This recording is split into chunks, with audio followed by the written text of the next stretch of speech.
Welcome, and our guest today is a counselor, Adel.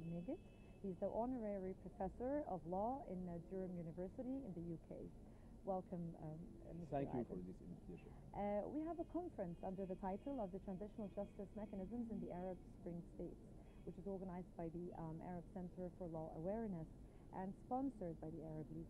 And it was held during a momentous period of the Arab people's history in the wake of the conflicts that are happening and taking place right now. And many victims injured, widows, orphans were the consequence of these conflicts and battles. And the regions as they were carried out on the account of the principles of the state of law in human societies, and then becomes an obstacle in the way of attaining the ambitions of the so-called the Arab Spring Revolution. Mr. Adel, would like to first start our first question. What is transitional justice? I think it is very important. It is the core of the issue because we are trying our best now to inform the people what is transitional justice, because we think it is very important to carry on transitional justice process in Egypt. Transitional justice means, in briefly, that in situations where is a society in a transitional period from dictatorship or oppressive regimes, if it needs to transform and to move towards to democracy, it should carry out certain procedures, judicial and unjudicial procedures, which help the society to address past human rights violations and to establish the rule of law and democracy. This is in brief what it means, transitional justice. And of course, it has many mechanisms. We can talk about this mechanism in brief also until we explain Right, more. I'm going to touch on those mechanisms, but I want to first start from scratch, where the justice and judiciary have been fighting many battles ever since late Gamal Abdel. It has been on and off trying to effect transitional justice. And once it's defeated and once it has won some counts. But if you would like to talk about the elements of this transitional justice and how could it be best implemented, especially that you have plans for Yes. transitional justice. Yes. I'm very pleased that you have mentioned the judiciary and its fight for independence of the judiciary. It is a continuous fight, as a matter of fact, and I think you all know that during the previous regime, the judiciary was fighting hard for its independence, because we consider and we believe that we cannot practice and perform justice without independence. And justice in general needs to be implemented by an independent judiciary. So this is very important issue to raise in the beginning. When it comes to transitional justice, the main elements are exploring the truth about what happened, especially about the atrocities that have been committed, explaining the truth, exactly what happened to those people who have been tortured, to those people who have been killed, disappeared, to those people who have been attacked during the revolutions. In fact, finding commissions, you mean? Yeah, this could be done through, there are many modalities. One of these modalities is the fact-finding commission. But we are inspiring something more than the fact-finding commission. People who are working in transition justice in Egypt now aspiring the establishment of independent commission on transitional justice and national reconciliation. Well, bringing you back again, sir, to transitional justice, where we have Egypt now for the first time in history. There is a transitional justice and national reconciliation minister. How do you view this move? What do you think of it? I think establishing a ministry on transitional justice and national reconciliation, this is a great leap forward, especially it was established like suddenly. And we like this. We like these people who are working in human rights, justice issues. we have been very satisfied about the establishment of this ministry, because one of its tasks is to implement international transitional justice and put it into effect. And now I am very pleased also because the Minister of Transitional Justice, in a conference that was held 2 weeks ago, he announced he's willing to establish an independent transitional justice committee. Because if you want to implement transitional justice, it should be by independent entity, not by the ministry itself. The ministry belongs to the executive branch. So people always trust an independent entity. So last Wednesday, I was invited to the Constitutional Committee.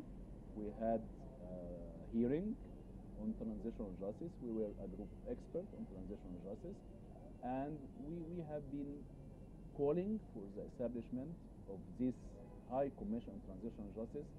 We want to include a provision in the Constitution about transitional justice in general, and preferably about this commission. And I think many people in the committee now, Constitutional Committee, has realized the importance of transitional justice and the importance of having a mechanism in the Constitution to implement transitional justice in Egypt. So I think there are many hopes, and we believe if we follow the right path, we can address all of these past human rights violations and the crisis, the political crisis that we are witnessing now. If we implement transitional justice on an institutional based approach, I am sure we can address all these crises in Egypt. Mm-hmm. One of the main, let me put it that way, if you can correct me, if you like to correct the term, one of the main challenges to the transitional justice, the elements of transitional justice is a barrier like reconciliation with terrorist elements who have committed hideous crimes and mutilated bodies and torched and ransacked museums and churches and burned and killed and used the children, women as human shields. And then you find a sector in society, a faction, a political faction, calling for reconciliation with the supporters of this terrorist group or with the same group, under the title of integrating it into political life for the sake of democracy and human rights. How does that fit with transitional justice? I like this question. It's a question in depth, as a matter of fact.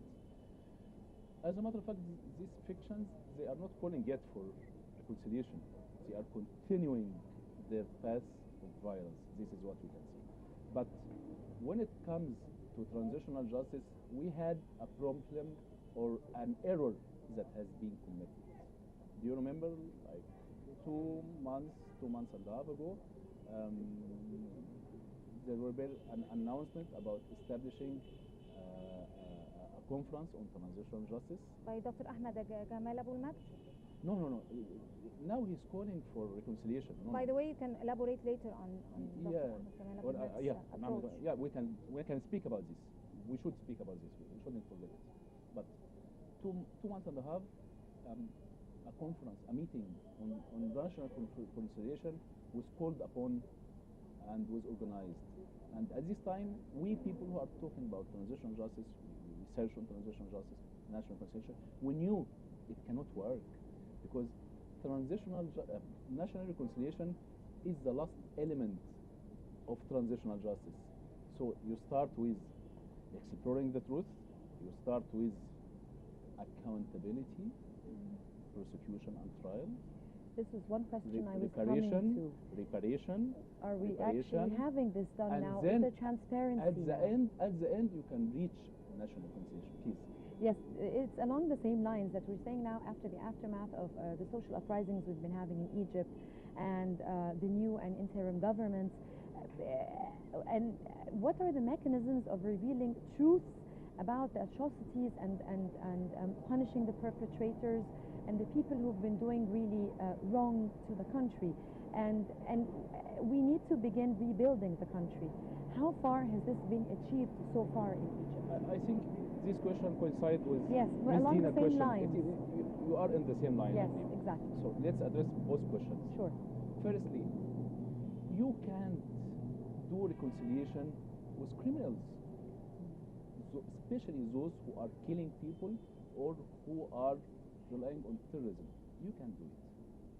But you can do reconciliation with those who are carrying arms, but they express their willingness to lay down arms and to reject violence. In this case, you can integrate them into the national reconciliation process. So this is very important to say. And we have to begin not with national reconciliation. You can't implement national reconciliation in these circumstances. Firstly, you start with, like you said, Abu Magd.